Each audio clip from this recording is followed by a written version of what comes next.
Welcome back to the Kawicki Driver Development Program YouTube channel. I'm Casey Campbell. Thank you so much for tuning in. Pleased to be joined by one of our finalists for this year, Evan Goetz of Okanagan, Washington. How's it going, buddy? Good. How are you? I'm doing well. So when we last talked to you, I know that you won the Wenatchee 200 and stuff, but it's been an up and down season for you. I know you've had to make a pivot in what you were doing. Just so what has this year been like for you? It's been definitely up and down, like you said. At one point, you're at rock bottom, and then the next weekend, you're on top of the world. But since the Wenatchee 200, we've been doing pretty good over at State Line Speedway. We've been top three over the last 4 or 5 races there. It's going great so far. Yeah. So really kind of talk about, like, I know you were doing both supers and pro to start the year. But I know you're just focused on the pro lates now. What has that been like these last few months, just to focus on one type of car and stuff? It's been way, way easier on me and my family and my crew because we go to the racetrack way cheaper. It's way less work with the pro lates. You're there to have fun. Super lates, it's super, super serious. Like, not very much practice at state line. In the pro lates, you go out whenever you want. It's open practice, and it's just easier on us. And we've got our state line set up pretty dialed in now. My friend Trayton gave us his setup. It's old school. It works though, and it's super easy to work on. And yeah, it's just much easier, and I think it's more fun. Yeah. What's since you've kind of, I know it's been a few months, since you've been in the program. What is the biggest thing that you really kind of took away, or what was the biggest thing that you learned from being in the program for the last few months? I learned that, well, so far I learned, having fun is more important than being serious at the racetrack. Like, I was talking to Tom Roberts at the Wenatchee 200, and Yeah. like, yeah, we're here to have fun. Like, everybody in my pits was smiling, laughing, and he seemed to really like that. And you look around and everybody else is like super straight face, super serious, like just taking it super, super serious. And I really learned that, if you're just there to have a good time, people see that and they like it. Well, here's the other thing too. Um, the thing is, being loose may help you to be better in the car. Do you feel like if you're loose having a good time, that may help. Does that help you when it comes to being in the race car, where it's like, you know it kind of coming in like that?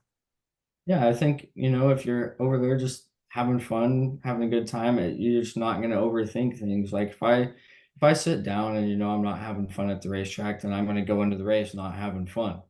Like, if I'm excited to get in my race car and go drive around in circles, no matter what happens out there, I'm just there to have fun. I mean, at the end of the day, in any profession, you got to enjoy what you do, right? Yeah. Yeah. So, um, yeah, so I know you've been, so I know also you picked up I believe you picked up another win since the Wenatchee 200. I believe it was at one of the state line races, if I'm not Yep. mistaken. Yep. What was that like? I know that that's a track that you've done, you've had a lot of success at, but to get win number two on the year, what does that feel like? It felt good, to back up the Wenatchee 200 finally. It felt really nice. And the cool part about it is I was racing with Nicole Behard, my friend Trayton's fiance. I think that's pretty awesome. And it's always fun racing with her. And then she won the second main event and I got second. So we went 1-2, and it's just super fun racing there with her. Yeah. Um, so I know you got a pretty big race coming up in a few weeks with I believe the summer showdown. Yep. Summer showdown. I wanted to make sure I said it right. Yeah. Um, with the summer showdown coming up, what do you feel like that's going to be fun? I believe that is and then of course the Idaho 200 as well. Mm-hmm. Yep. So Those are two kind of pretty take big. me through those next few races, because there's a few big races coming up for you guys. I think the summer showdown we're kind of coming into a blind. I've only raced that track one time, and we're not going to test before, so we're just going to go and practice and try and figure out the track as best as possible and get the car dialed into what we need. But we're not going to take it to the next level of seriousness. We're going to do what we do every single racetrack, go have fun, and go walk around the pits if the car's good, and just kind of look around at everybody else's cars like, whoa, that's super awesome looking car, right? Yeah. Like that. You know, I'm pretty confident with the Idaho 200. We've raced at State Line all season this year, and we finally got the car dialed in there. So I'm going into that race pretty confident, and I think it's not going to be as hard as the summer showdown for us. Yeah. Okay, so kind of tell me, like, I know off the track, I know you've been pretty busy as well. I know you were at Wenatchee last week doing some bike fundraiser or something. Yeah, so I went to Wenatchee Valley Super Oval last weekend and raised money for Aiken. So I sold my sweatshirts and pretty much my merchandise, and everything that we got from it, we donated to Aiken. And we donated some bikes to the racetrack, and I helped give away a whole bunch of, oh man, we gave probably close to 80 bikes away that day. I mean, we gave a whole bunch away. It was a cool experience. All the kids were sitting in my race car, and like just it was cool. I took the master switch out of it, so if they flipped the switches, it didn't matter. Yeah. It was fun. Yeah, that's to to anytime you can get kids in race cars and stuff, that's got to be fun because it could inspire the next generation of racers. You never know. There was this one kid going, "Dad, can we buy this race car? Can we buy this race car?" And I heard him saying it all night to his dad, and I'm like, "I'm sorry, man. Looks like you're gonna have to get a race car." That sold them right there. Yep. That's what actually no, you're not buying a race car, you're getting a go-kart. Then you got to work your way up there, bud. Yeah. Um, but off the track, you've also been doing a lot of other stuff as well. Yeah. Yeah. I got a job. I work every day, and Nice. I work with my dad, which that can that can go back and forth, but it works out most of the time. And I go work on my race car quite a bit with my dad, my grandpa.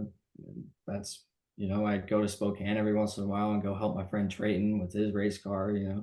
It's just stuff like that. Yeah. All right. All right, Evan. I feel like we need to. I've been doing this with a couple of guys, but I feel like we need to get to know you a little bit. So I'll ask the famous 10 burning questions that I usually ask on my channel to some of the high school players. But so here we go. Okay, so do you feel like you can get more things done in the morning or at night? At nighttime for sure. Okay. What's the hardest class you've ever taken? Like a school class? Yeah. Uh, Geometry. Geometry for sure. Shapes, not your thing. No, no, no. Um, what is a food that you will never eat? Mm, blueberries. Not a blueberry guy. No. Are you a strawberry guy? No, I don't like berries in general. I don't know why. Interesting. What's the biggest thing people don't understand about short track racing? A lot goes into it. A lot goes into it. Yeah. More than just turn around in circles. Yeah. What's the biggest thing on your bucket list right now? Mm, beat Bubba Pollard twice in a row. That's That's my biggest goal. that's awesome. Yeah. What are three things that you can't survive without? My dirt bike. Okay. Um, I don't know. Probably my bed. Need my bed and the chiropractor. Nice. Yeah. Um, okay. Okay. Okay. You have to rank your top five eating places, or you can do your top five favorite foods. Okay. My favorite place to eat. Well, there's not very many places to eat in Okanagan, but I'll go Texas Roadhouse, number one, Okay. easily. El Portal in Okanagan, that's my second. Okay. Uh, And like a local place or something? yeah, that's just right in Okanagan or Omak. Was a Mexican place or something like That's the that? Mexican restaurant. Awesome. Um, Denny's. I like Denny's. That's pretty good. And Can't Post go wrong Falls. with that. Yeah. Man, I'm kind of running out of options here. I don't really go that many places. What are some favorite foods you like? Oh, Outback. Oh, I like Outback Steakhouse. That's pretty good. Okay. What else? One last one. Um, well, my favorite food probably a nice, like, perfect cheeseburger. You know, Nice. Awesome. What's the most proudest accomplishment you've ever had? winning the Desert 100. Kind of explain, just give some backdrop on that. The Desert 100 is the biggest dirt bike race in the nation. There was 2,500 bikes that raced that race around there. I know I mean, huge race, and it's all over the internet. It's the biggest dirt bike race in the nation. Yeah. If Um, you get anywhere in the top 20, that's like ranking up there with big stuff. where do you put winning the Wenatchee 200 had to be up there too. Yeah, probably. Yeah, right there. Yeah. I mean, what just kind of describe what I know we did a whole episode on that, but what was that? What was that like to just to be able to win that in front of TR and all that fun stuff? It was cool. It was kind of like a proven a point kind of deal. Like you get these big guys that come from all over the place, and the local boys like me and Hayden Plybon, we race at Wenatchee all the time, and we beat them. Like we thought that was cool. Just a cool deal. Where do you see yourself in 5 years? Mm.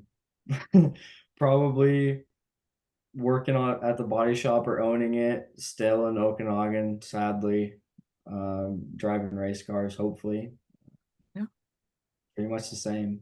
And then last, what if you could tell your younger self something, what would you tell young Evan? Go hard, don't quit. All right. I think that's Thanks for coming on. And definitely we'll catch up with you later on in the year and good luck at the summer shootout. thank you for having me on here.